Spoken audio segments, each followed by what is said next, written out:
Welcome to TrailManners, the podcast so dedicated to mountain trails and running that they broadcast out of a 78 Volkswagen bus in the mountains. Who does that? Eric and Joel are your hosts and will bring you the trail life as you may have not heard it before. You hear about everything from gear reviews, nutrition to keep you upright and moving forward, and they'll even bring guests into the bus for conversations that you won't hear anywhere else. It's time for some running adventures on a higher elevation. The old 78 Volkswagen bus is fired up and headed to the mountains. Here are your hosts for TrailManners, proudly representing the 801 with their passion and love for the trails, Eric Manning and Joel Hatch.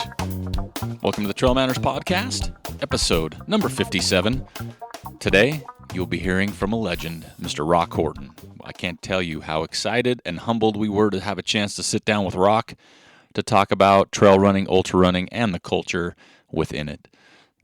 If this is your first time listening, then thanks for coming. The TrailManners podcast is produced every week for your enjoyment, and show notes are found at trailmanners.com. Come back often, and please feel free to add the podcast to your favorite RSS feed or iTunes. You can also follow us on Twitter, Instagram, and Facebook at TrailManners. All links are in the show notes. Now let's get after it. Okay, welcome back to the TrailManners podcast. Studio 78 is still in the shop, getting work done. So we're at the Blue Star Coffee Shop in Salt Lake City, and just a pleasure and honor to have our next guest on. We have Roch Horton. Roch, thank you so much for joining us today. Thank you, Eric. Good to be here. Yeah, I really appreciate it because, I wish I'd record before we get on because we just had a really great conversation, and so we're going to be bringing that a lot. So, maybe first off, just maybe if you can give us a little bit about yourself and how you got into the trail, ultra scene a little bit. Yeah, well, I didn't know anything about the trail running when I got into it. This was mid-'70s. And I was running in the mountains a lot then, mainly just to stay in good condition because I was a climber, mountaineer. I spent a lot of time in the Sierra and the Tetons climbing, and so running trails was just a means to be efficient on all terrain. Then the early 80s, I heard about this thing called the Western States. This is the golden era, Gordian Sleigh, and then of course the Leadville, and I had a couple of friends that were doing these things, and I thought it was sort of interesting. And like most, I really, you run 100 miles? Wow, that's a long way, So I really didn't get into it as a sport or to see it as a sport until probably the middle part of the 80s, and then I recognized that there were actual races, and at that time I think there was only maybe 800 milers, probably not even that many, but everyone knows what they are. They're the classics, Wasatch and Western and Leadville and Old Dominion and Vermont and some of the early ones. And anyway, I didn't really pay any attention until probably 92, and I was living in Colorado, and Leadville 100 was right over the pass, and I had a friend who asked me to come over and pace him. I didn't know what that meant, pacing. I pictured like this pace car at the Indy 500, And anyway, I showed up, and I was going to run from Twin Lakes to McQueen, and had no idea what I was supposed to do. I had this big, heavy flashlight. There were no LEDs or anything at that time. And anyway, I just kind of slogged along, but it turned out he didn't make the cutoffs, and so it was kind of a uneventful entry to the sport. And then my girlfriend, now partner, now wife, she got interested, and we found this magazine, this little black and white rag called Ultra Runner magazine, and in the back it had all these races, and next thing I know, she's saying, let's do one of these things. And so I signed up, and it was, I can't remember what it was. I think it was this thing out in California called the Lost Boys. It was a 50-miler.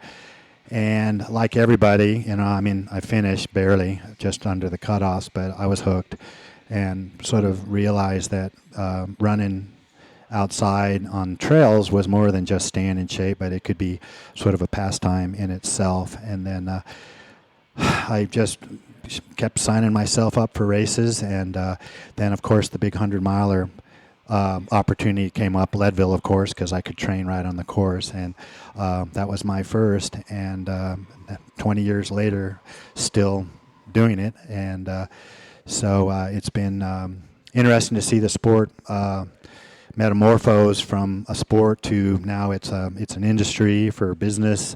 Now there's, last time I counted, 1,300 milers that are out there, maybe even more. 50Ks. There's huge growth in the sport, as we know.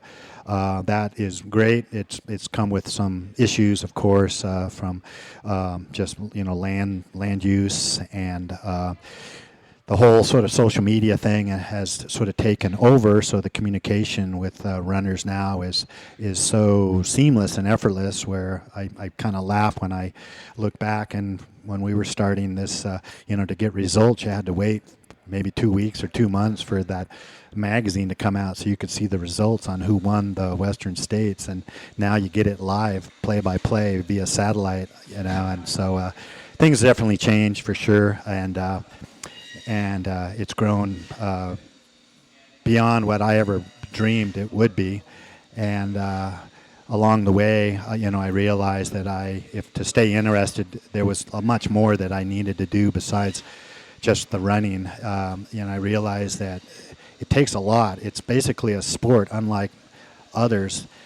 It's pretty much 100% volunteer driven. Everything that happens out there are volunteers that make it happen. Volunteer race directors, volunteer aid stations, volunteer communications people, borrowed equipment.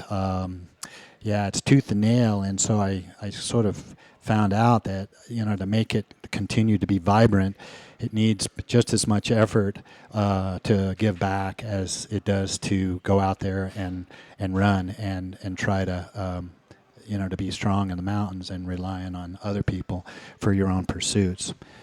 So at this point now, I'm probably equally giving back as I am in running. Plus, my stride's getting a little creaky, so I can't do those back-to-back 100-milers like I used to now. So anyway, so it's been going on 25 years now, and it seems just like yesterday. Towing the line there at the Leadville. I think there was maybe 80 of us. Wow. Now there's over 1,000. So that kind of gives you an idea of sort of the picture that's in my head, over the years on how things have truly changed. So now, early on, you said, you kind of did your first trail run and you got hooked. What was it that hooked you about being in the mountains on the trails, get I guess, kind of this grab you and pull you in? Well, there's lots of cliches that you hear, being close to nature and having time to think and filling your head with good air. And I think mine was being a climber. I was always aspired at being in high places, being sort of up on top, looking down. And so the running was the same thing. It was a way that you could bring yourself to the top of something and look down. Not necessarily on top of a peak, but on top of an experience. One of my favorite sort of sayings is, fine-grained men seek high places where the juices of life run a little richer. And I still believe in that and feel that every time I go out and run. And so that's what I think got me in, and that's what inspires me to continue to go out and to find those places, and whether it be the canyons or whether it be the mountains, whether it be in the winter snows or in the hot desert sun, it's finding sort of that higher space that sometimes only a good run can bring you. Now, you have over your years, I've seen you, and we just had this conversation. You've kicked me out of aid stations saying, nope, you got to keep going, take the popsicle with you. You volunteer, you do all this, but you have a really unique connection with Hardrock now, with your aid station. You do the Virginius Pass, right? The Kroger's Canteen at 13,000 feet. What's your connection with Hardrock, and how did that kind of come out too? Yeah, well, as you can imagine, I'm full of Hardrock stories. I don't think you got enough megabytes on that computer to capture it all. But it was one of those things I could hardly believe when I first heard it. Like they run from where to where to where? And so I did a little bit of research, and again, there was no internet at the time, so I had to make some phone calls. And hey, do you know anybody that's done that Hardrock thing? And finally, I found a woman that had done it. She told me all about it, and I thought, wow, man, I gotta maybe check that out. So I signed up, and hard to believe that the race didn't even fill. In fact, the race director, Dale, he asked me if I knew anyone else out there that I might know that would like to jump in and try this thing. But anyway, so I signed up, and whoa, that was a whole different sort of league, even for a climber, mountaineer, alpinist that I was. It was certainly a eye opener, and so I came back year after year after year, and it grew, and pretty soon, they had to cap it because there's only so many people that you can handle in those conditions, in that whole wild and tough kind of environment that they have out there. And it became, you could say, the center of my universe. Everything was based around July.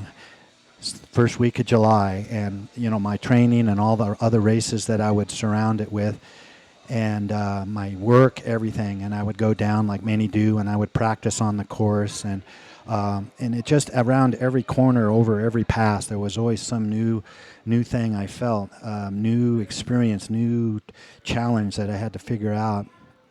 And so it became a real, I hate to use the cliche, but it was a game changer, and just, I think, my life in general, and the people that I would meet there, and which are all lifetime friendships now, since then.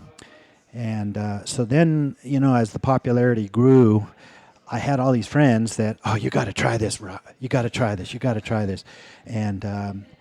And then I suddenly realized, well, they can't, because they can't get in because of this lottery thing. And then I realized that it had grown past its own capability to have everybody involved like I was. And so I decided to step aside, kind of noble thing to do, and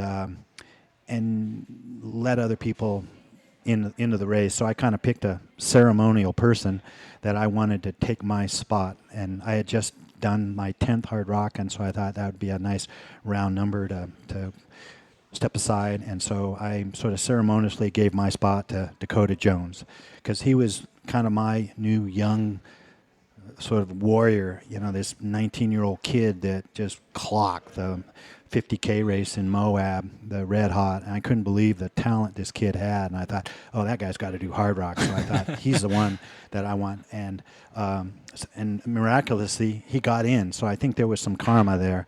So Dakota got my spot, and he did well. I think he got second that year. And anyway, but as you can imagine, it left a huge hole in my heart, walking up to that start line with my street clothes on, and I wasn't there after 10 years. I was not going to cover that course, and so I needed a void. And so I thought,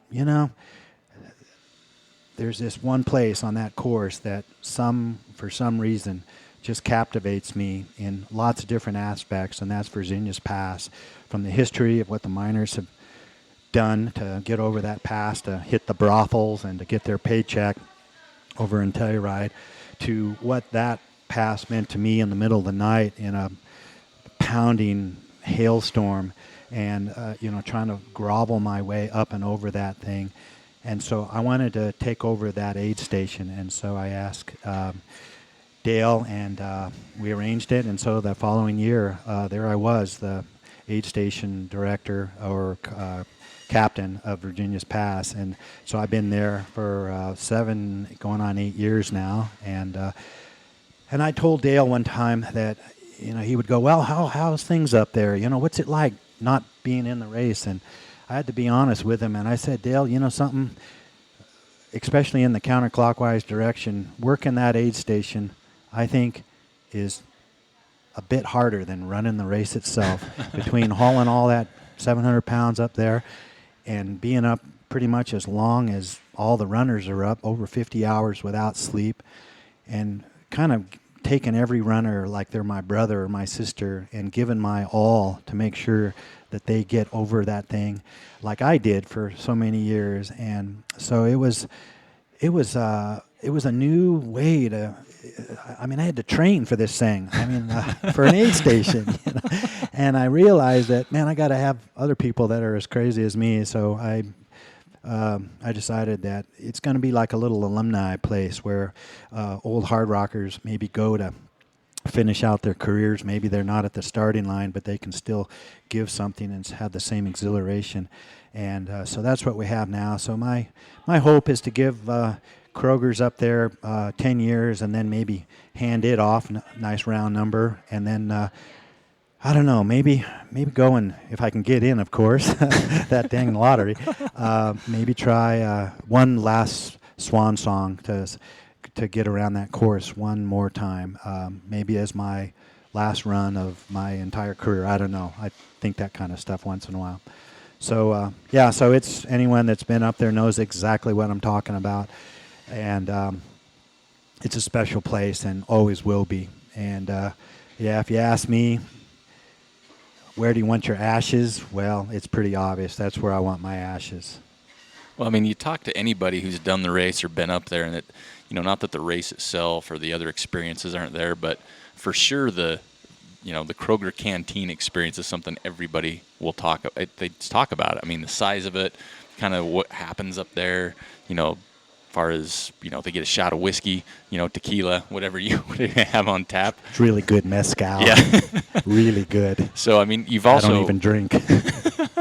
So you've put a stamp, just your own little piece of that race it's iconic, really, part of the race. So, that's awesome how you're doing it. I love the fact that you have Hard Rock finishers or alumni up there, kind of the same aspect, as well as you have a song, Old Hard Rocker, which I think a lot of people have heard, which is kind of a fun little ditty there as well. So now with your running career, and we'll kind of get into it, and we got into this a little bit earlier, but one of the reasons we're going to talk about you is because you've been around the trail running, or the sport, we'll call it, for a long time. So we had the conversation of you knowing so many people involved, and just that kind of everybody that got hooked in and was in it for whatever reason they were in it for. And now we've got this change, this growth of the sport. On this show or on the podcast, we like to talk about people doing it for the right reasons, respecting everything. You come from both sides, like we talked about. You're at Black Diamond, so you come from kind of that sponsor side, but you also come from that pure side of running. Kind of what's your overall thought right now of the scene and what's going on? Yeah. Well, I don't feel, even though I've been doing it a while, I don't feel like I'm one of the pioneers. I mean, I have huge respect for that generation before me, the Jim Kings and the Gordys and the Rick Trujillos and the Ann Traysons and even probably before them, the Native Americans that were running these trails long before we were. And so I feel like I'm a little more of a bridging generation where I had experience with some of those early runners. They were certainly my mentors and icons and heroes. And then, so then I sort of had my years through, the beginning of the growth. And then now at the current state, I see myself as maybe one of those.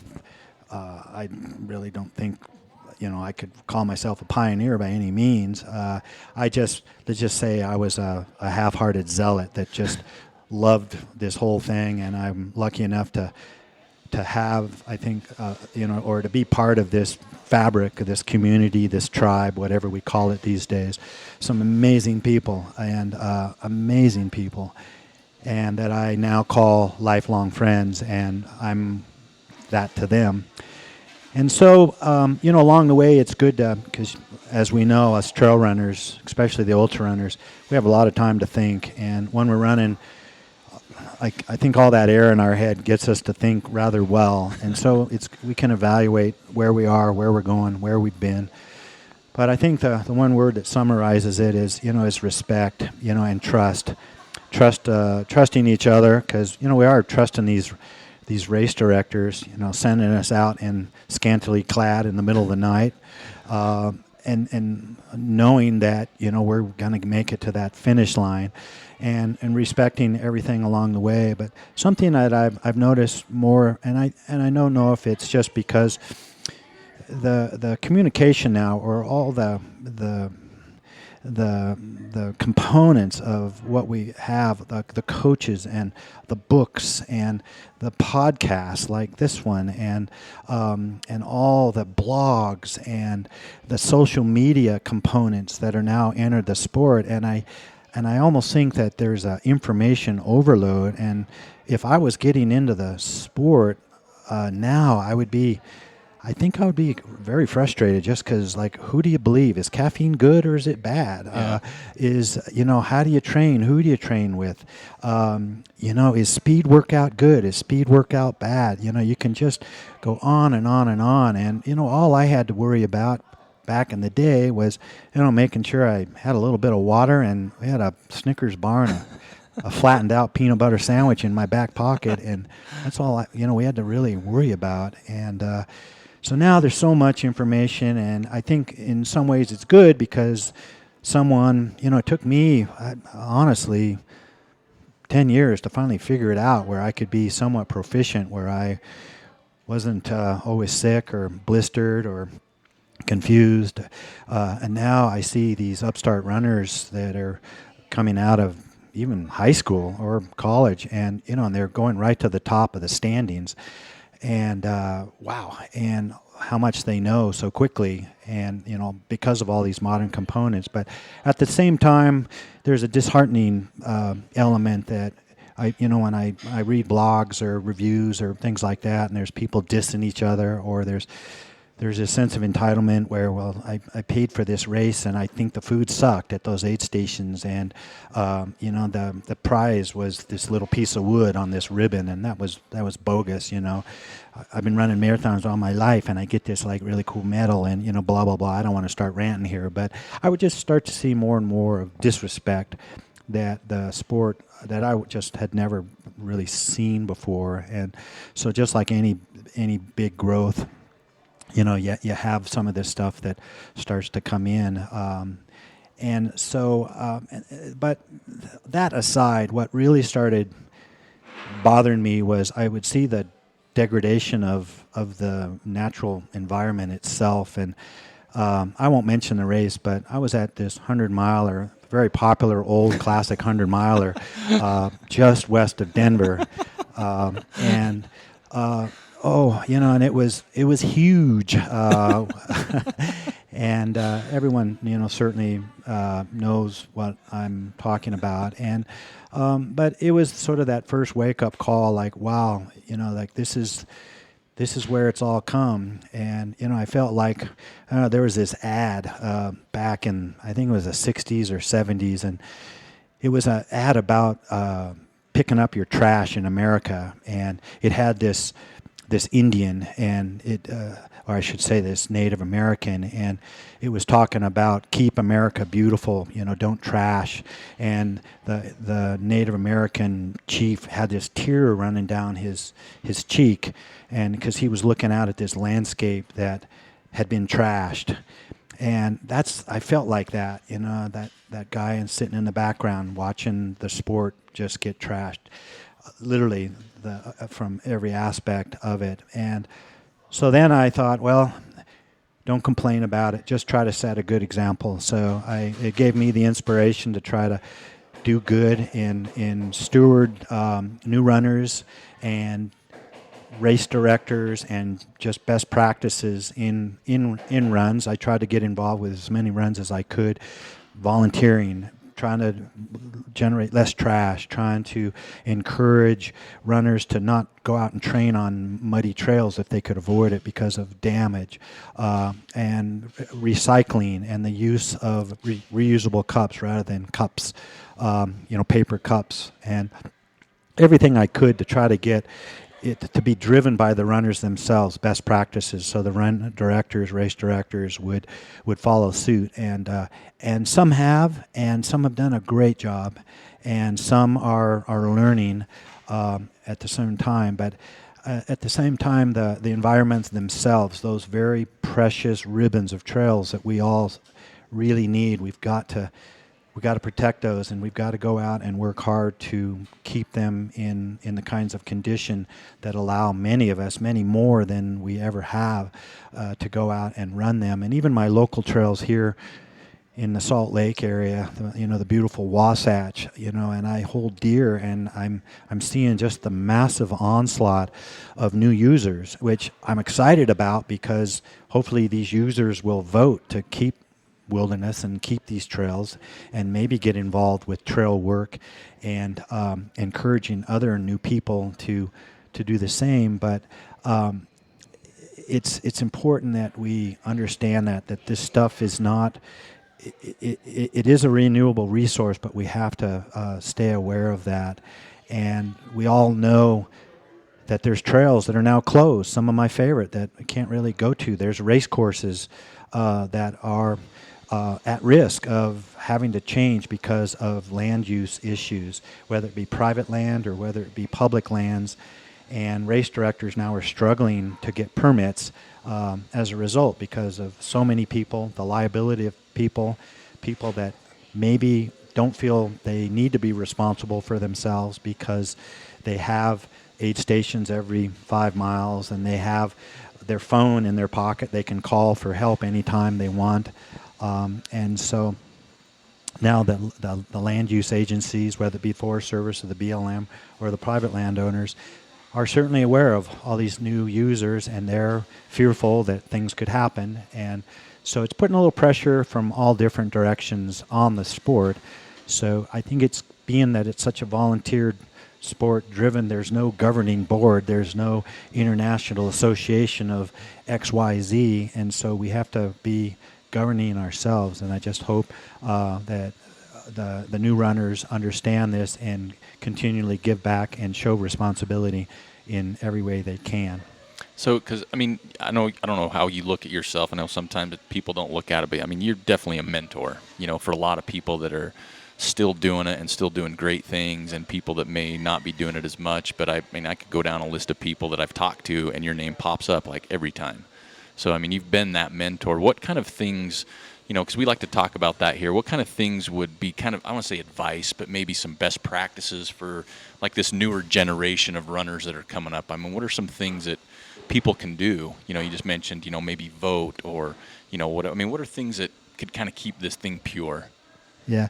Well, I think the first thing, is just take a little time and understand sort of the history of the sport itself. Understand who made the difference, who brought about some of the great things that the sport has to offer, and find some idols, find some heroes, and do a little research there, because there's so much beauty to the sport based on everyone that has trodden those trails before us. And so I think that's the first thing. I think the second thing is just to have patience. In today's world, the world of instant gratification and massive overdoses of information, it's easy to I want to finish a 50K in 3 months. So I'm going to go hire a coach. I'm going to read all the books, and I'm going to finish my first 50K. And that's great, but I think to have a little patience along the way, and don't force anything, whether it be bodily injury or just maybe a misunderstanding of what the sport's all about in the first place. So I think just having some patience and taking some time to learn it somewhat sort of naturally or organically. Sometimes that word gets overused, but just like chill out and take your time. And then I think the next thing is pick your events, your races, and it doesn't even have to be races or events. I know some runners, some of the runners that were my heroes when I got started, they didn't even care about races. They were, I guess you would call them adventure runners. They would just go out and cover terrain anyway. And this was, again, people that had heritage in climbing and mountaineering. And so running to them was just efficiently being able to cover any terrain, whether it be vertical or horizontal, any weather, day or night. And they were my heroes, people that could run across the Tetons effortlessly and safely with a minimal amount of gear, with a really clear head. And when they were done, they didn't tell a soul about it. You had to dig it out of them. Like, hey, I heard like you ran across the Wind Rivers. Like, what about that? And, they wouldn't tell you, It was their little secret world. And so it's not all about racing. It's not about competition and about your Strava rating or your Ultra sign-up rating. It's more of just sort of internally what you feel. And everyone comes into this doing it for a different reason. Some do it because they are really competitive and they just want to beat the next person. They don't want to be second or even third. Other people do it because they just, and this is probably my case, I just like to see. I like to go places under my own power, and I like to open up my eyes, and I like to see beautiful things in slow motion rather than passing them rapidly in a car or an airplane. Other people do it because maybe it's another addiction. It's maybe they're coming off of an alcohol problem or something that they found a replacement that's very healthy. Some people do it because it's a family thing where, they'll bring their kids. Like, I think that's one thing that Hardrock has become. It's this incredible experience for families. And when I see these little kids, I know some of those are going to be towing the line as adults. Of course, I'm going to be kind of that old man sort of leaning on the edge of the gym there. And I'm going to go, man, I remember that kid when she first learned to walk, and there she is, and I'm really looking forward to those moments. So whatever the reason, but the bottom line is it's the natural world that we're all experiencing, and we got to take care of that natural world. And whether you're a participant or you're a volunteer or you're a run director or you're a sponsor, sponsors need to be responsible too. So they're sponsoring events and doing it for the right reasons, to encourage healthy growth, because that's certainly good for business. And it's good to have new people entering the sport and getting the same experience that we've gotten over the years and decades. But at the same time, it saddens me when people are out there dissing each other, or they're ragging on some race director because they didn't get their way, or maybe there's too many people now for the spots for some of these popular races, and they end up on waiting lists, and all their training goes to haste. And that's certainly tragic, but I respect the Forest Service for putting limits and run directors for abiding by them, so we just don't overrun these things, because there's certainly been other sports that have been overrun by we'll just love it to death, and then we'll look back and we'll all have that tear running down our cheeks, like, gosh, we ruined it. Yeah, and what you say is so interesting, because you talk, firstly, when you talked about the kids you see at the start line, because I got into this over 12 years ago, and it wasn't as a runner. I wasn't a runner. I was a college soccer player. I hated running, but a good friend of mine started doing it. So I remember my first dip into it was just the culture, right? The culture of these events and these runners and these races, if you will. And that's really what grabbed me, is the people, and not that it's changed immensely, but we've had the conversation earlier as well that that's changed because there are more people coming in, so you don't have necessarily all the same connections. Because when I first met you, it was down in Hardrock. We didn't have this big conversation, but I just remember the community, everybody knew each other, right? And we talked about that and the growth of it. And now you look at it, and it is a little bit different and more spread out, and maybe you don't recognize people. But back to what you're saying, it's our, I don't say objective, but it's our, to keep the sport pure as we need all these new people come in. It's part of that culture, right? It's trying to get them to understand what you're talking about, is why it's a pure sport. These people got into it not to race, not for the shirt, not for the medal, not for the course record. They got into it to be with each other, spend time in the mountains, spend time on the trails, and finish and have a beer, have a meal together.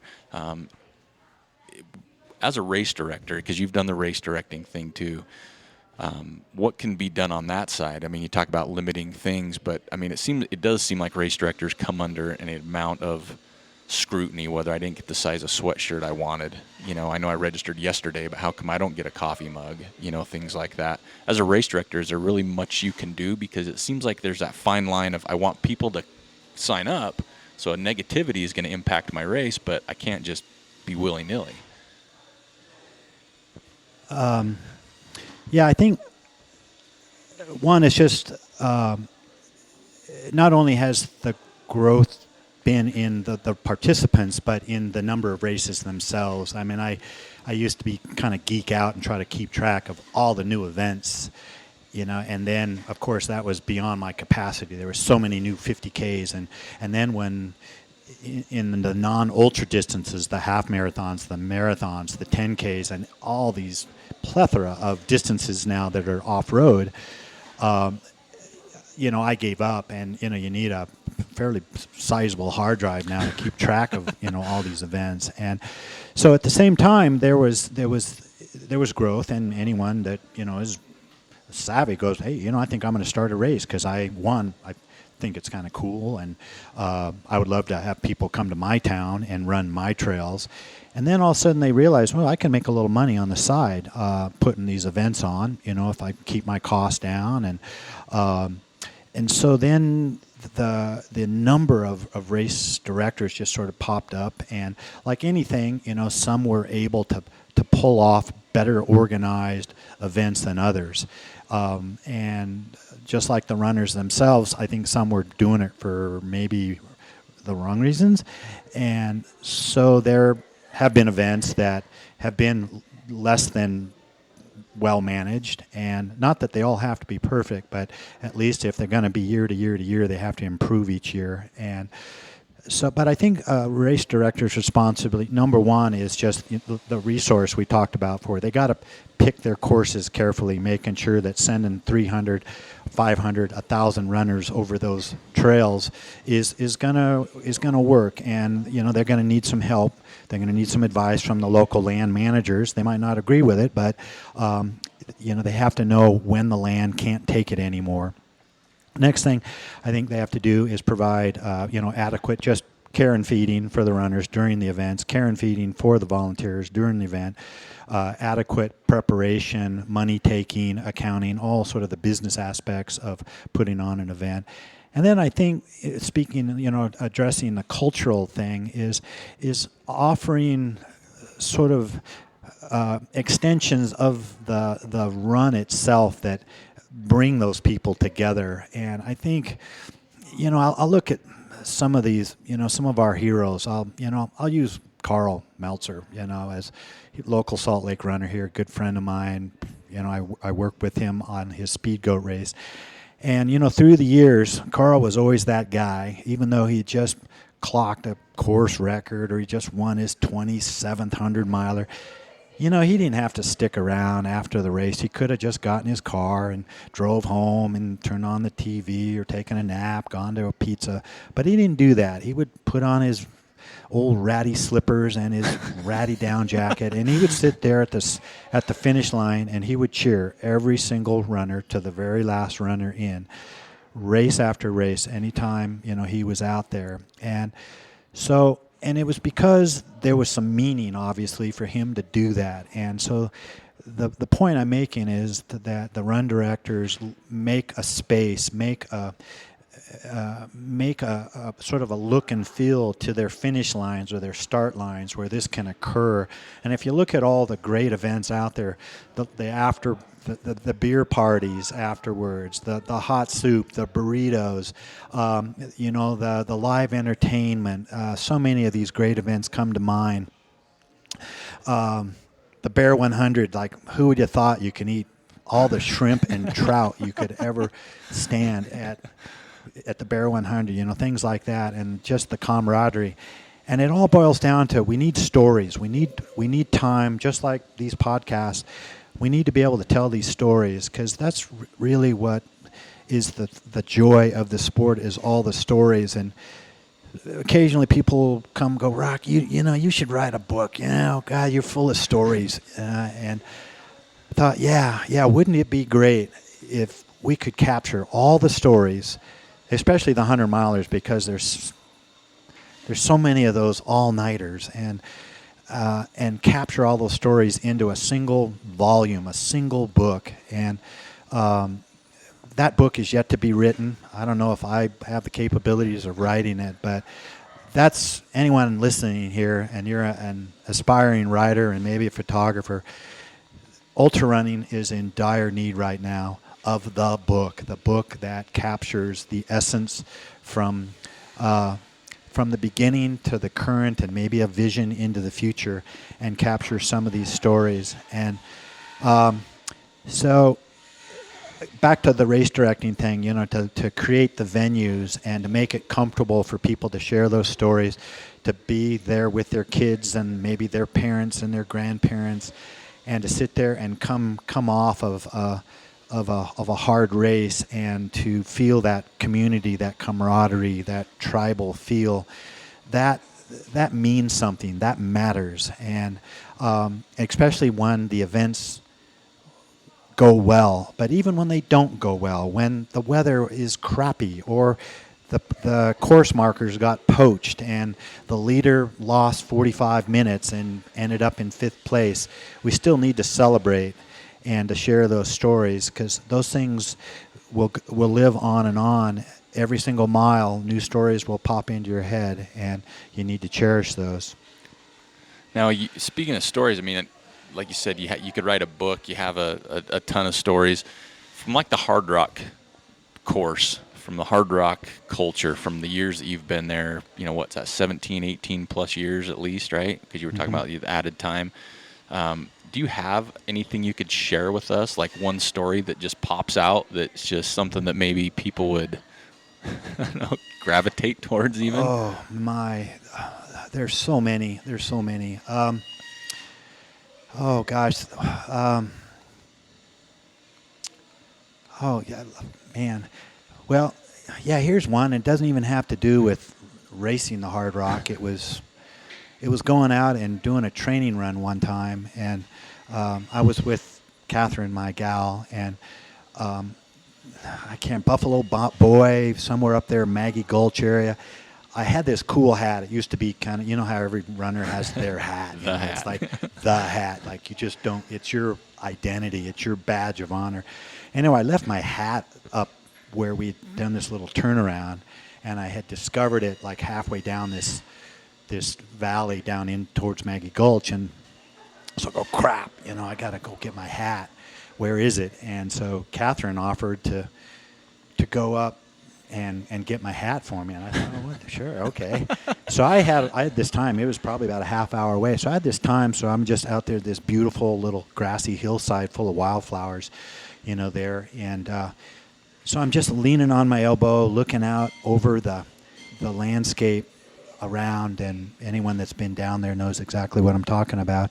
Anyway, I looked down at the ground, and I saw all these little creatures just like right in front, like in maybe a 6-inch square. So I kind of dug my fingers down into the dirt, and oh my God, there was all kinds of cool little ants and little bugs and I didn't even know what they were, but they were moving little things. And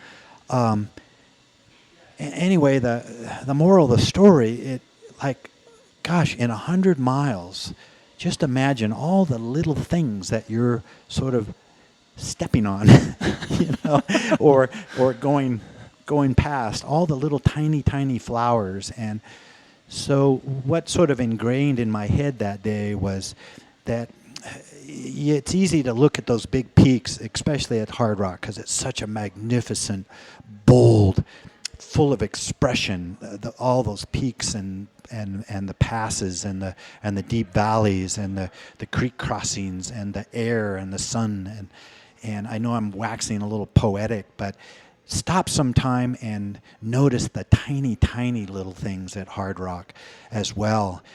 Dig down in the gravel maybe at that Mineral Creek, and there's all kinds of like little larvae and stuff, under those rocks that you're stepping on, or some of the micro little wildflowers. And someone told me, I don't know if it's true or not, but there's some rare clover out there on the Hardrock course that it's one of the only few places in the world that this even exists. and it's like this little tiny, like the size of Lincoln's beard on a penny clover. And ever since, I've always sort of keep an eye out for that stuff. I've never found it yet, but anyway, so that's a story that it's not the big things, it's the little things that make a big thing more valuable. And so to look close at what you're running across. So that's probably my favorite story. So when you first started doing the running thing and kind of started getting into it a little bit, maybe doing some races and stuff, and you look at it today, what are some things that surprise you? I know there's probably a lot because it's grown and it's different time and everything, but what are some things that you would have looked back then and go, I would never believe that would have happened? Repeat that question. Not sure exactly. Yeah. Yeah. So when you first started running, say in mid 80s, maybe even the early 90s, and when you see the growth and where everything is today, is there certain things that surprise you that you would have thought in the early 90s that you would never have seen that, whether it's Hardrock filling up or, someone breaking a record at the Grand Canyon? Is there things that you look at that would have surprised you back then that is capable or happening now? Well, like they say, the more things change, the more they stay the same. And it's really just it's 2 feet and a pair of lungs and some eyes and the earth, and that hasn't changed. But I think just the number of people, of course, and like I mentioned earlier, it just the way everybody knows about everybody else because of social media, and so then immediately you can take an opinion, or you can make an opinion, or you can sort of perceive things the way you want to. And there's no mystery about it. You can log on anytime, and you can sort of get the facts, or you can get the information that you want with a click of a mouse. And I guess I never thought I would ever see that, because ultra running to me when I started was more of this mysterious thing. It was almost important to you that no one knew what you were doing, because it was your little secret world. It was your little special place that you were kind of like sort of it was sort of anti-culture. It was, you almost wanted to be sort of an odd duck because it made you cool, because everyone else at the time was running marathons, and if they were running at all, or they were surfing, or they were into NASCAR or Indianapolis or things like that. And here you could tell your high school buddies or your college buddies that you're going to run, across the mountains in a day that you used to backpack in 7 days or 9 days. And so it was this counterculture, I think, then, and I never thought that it would go mainstream. And now it is mainstream, where you can read about Carl Meltzer, in the New York Times about doing the Appalachian Trail in record time. Like, no, I never thought I would see that. And by the way, Carl, nice work if you're listening. Can't wait to hear your stories. Yeah. But at any rate, and then I think just, of course, the quantity of runners that are out there.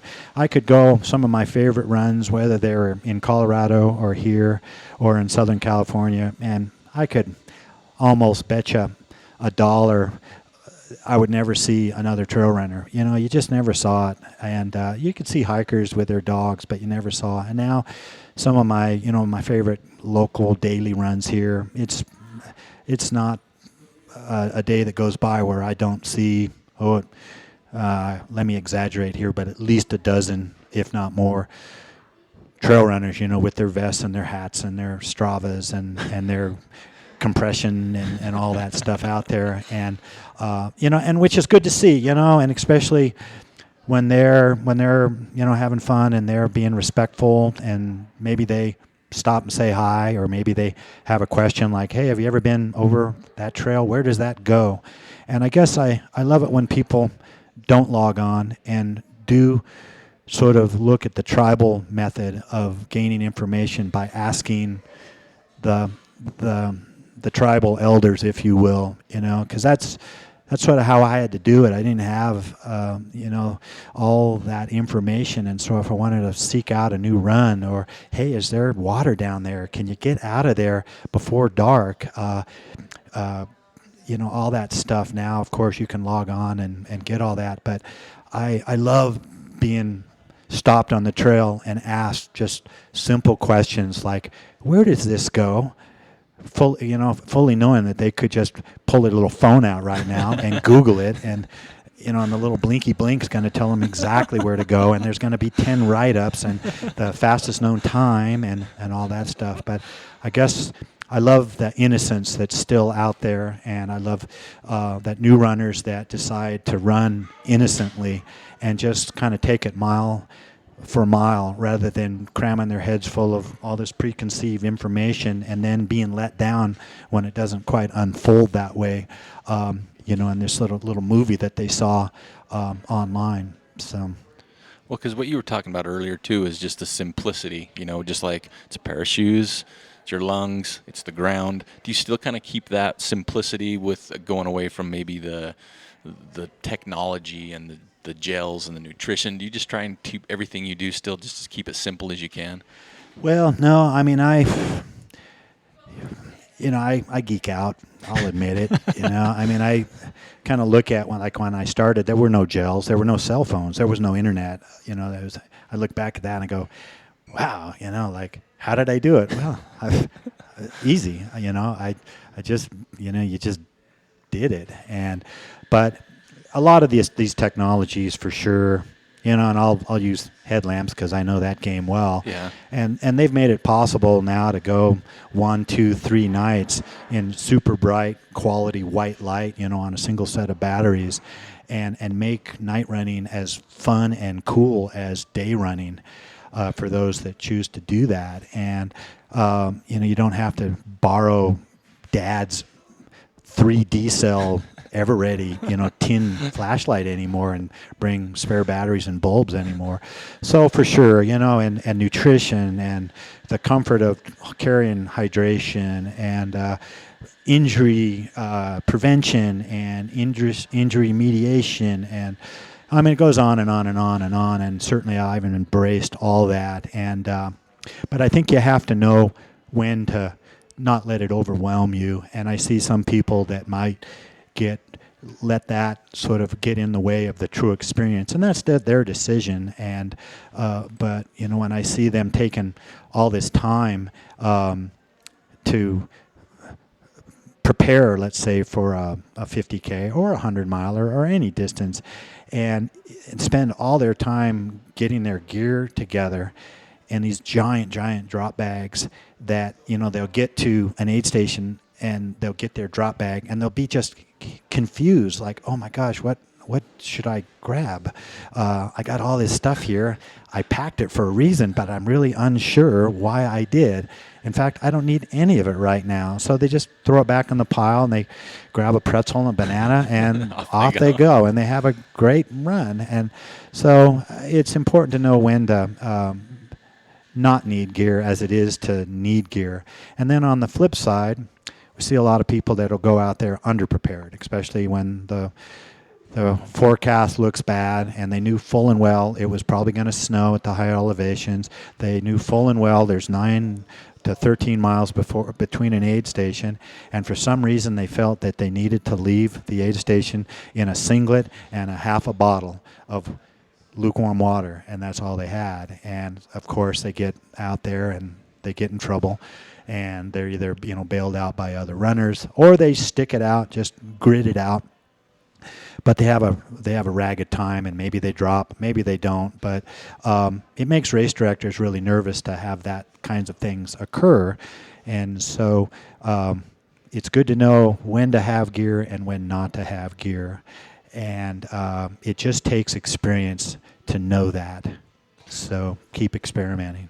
And that's a lot of what you need to do, whether it's the nutrition, it's because you mentioned there's so much information overload, but it is trial and error. That's how you learned, right? It was trial and error, what worked, what didn't work. In today's world, there's, exaggerating, 500 gel companies out there now, so Yeah. you got to figure out which one's going to work. Now people are making their own, so it is a lot of that.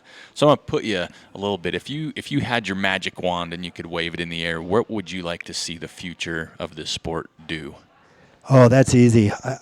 Just preservation of the landscape. It's simple as that. It's just that the world is becoming a smaller place, and in the sport of trail and ultra, when I started, I had no idea what was going on in Asia and in Europe, and I thought that ultra running must be just a Southern California thing, because that's where I was and little did I know, man, no, they've been running in Europe long before we were, but I never knew that. And so it wasn't until I went over there and started running in places besides Colorado or Utah or Southern California that kind of opened my eyes. And so I looked at other landscapes and how overtrodden some other countries have gotten because of maybe too many people on these trails. But I think that's the number one thing, is we need to protect the landscape, and the planet's getting smaller. There's more and more people that want these trails. There's motorcycle riders or snowmobile riders, equestrians, mountain bikers, ATVers. Trail runners know who they are. And they're just as important as we are. That's one thing that I've definitely changed is, man, I used to get really pissed off with them. And it just took a few of them that would approach me and turn their bikes off, knowing that I hated noise, and sort of roll away after we have a conversation. And then I got to know their world, and just like our world, there's a few people that might not understand the ethics of it and are there for the wrong reason. Well, they have the same kind of thing, and they want to be responsible. I'm speaking of motorized sport users here.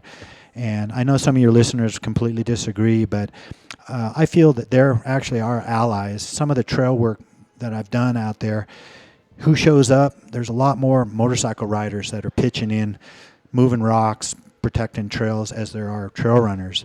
And so they're trying to be responsible. So we're all need to share these beautiful landscapes and understand each other's needs, and encourage the land use people that, and here in Utah, having odd and even days where maybe a mountain bike shouldn't go there on an even day, to give it all to a equestrian or a dog walker or whatnot. So just making hard decisions so there's room for all of us, I think, is the number one thing. And then the number two thing, I think, is just to make your life better. Make it that lifestyle. It doesn't just need to be a bucket list of things and then you move on to the next thing. I think running, whatever you choose, from the little 5K around the park to a 200-miler, or running the Appalachian Trail in 45 days, whatever you decide to do, is make it your life, and make it your health, and make it the spirituality that maybe you're looking for. Make it the vehicle and the viaduct where you gather friends and maybe even people you end up sharing your life with forever and ever, like your wife and kids and all that. And it's a generational thing. And then let's just pass it on, so all those little kids that I see at the starting lines and the finishing lines out there cheering their parents on, and their parents are their heroes. Well, let's make sure that when they're taking the baton, that they're carrying the same honor that we feel that we can. And the only way that they'll understand that is we need to set good role models for them, and to lead by example. And so I guess that's it, and just it's a landscape, and it's having fun. It doesn't have to be complicated. It doesn't have to be technological. In fact, you can strip it down to the very, very simplest things in life, and that's, I think, where running should be. Nice. Well, I'm gonna end on that, because that's very well put in so many different ways, and it is a responsibility of the people that are doing it to do as you have done and help bridge that generation, bridge the gap, because we've talked about it with other people on the show, whether it's the third or fourth generation of what we're calling the ultra runners that are coming out now, is it's our responsibility to make the sport what we want it to be, but it's also what it has been and was given to us, ahead of time. I mean, we've all looked back at our mentors who had mentors before them, and it's our responsibility to keep passing that along so our children and people down the line can enjoy it just as much as we do. So, Roch, I can't tell you how much I appreciate you taking the time to sit down with me today and talk about this, because I think it's such a huge importance, for what we want to relay to the people out there listening, but just in general what needs to be done all over. So thank you very much for taking the time. Right. It seriously is just an honor and a privilege to sit next to you and hear you talk so eloquently and so, just kind of from the heart on this. So thanks again. All right. Thank you, Eric. We'll see you on the trails. All right. I hope so. Thank you for listening to the TrailManners podcast. We'd like to take just another moment again to thank Roch Horton for taking the time to join us with his busy schedule and for the stories, and just reminding all of us that we're stewards to the trails, and it's up to us to keep them in the condition we would like them to stay in for many years to come. We'd also want to encourage everybody to follow us on Instagram, Twitter, and Facebook at TrailManners, or swing by our website at trailmanners.com. There, you can check out our store page for some gear, or you can hit us up on the contact page and let us know what you want to see, who you want to hear, or if you would like to be on our show. Until next time, this is Eric Manning reminding you, you don't get what you wish for, you get what you work for. Now go get it.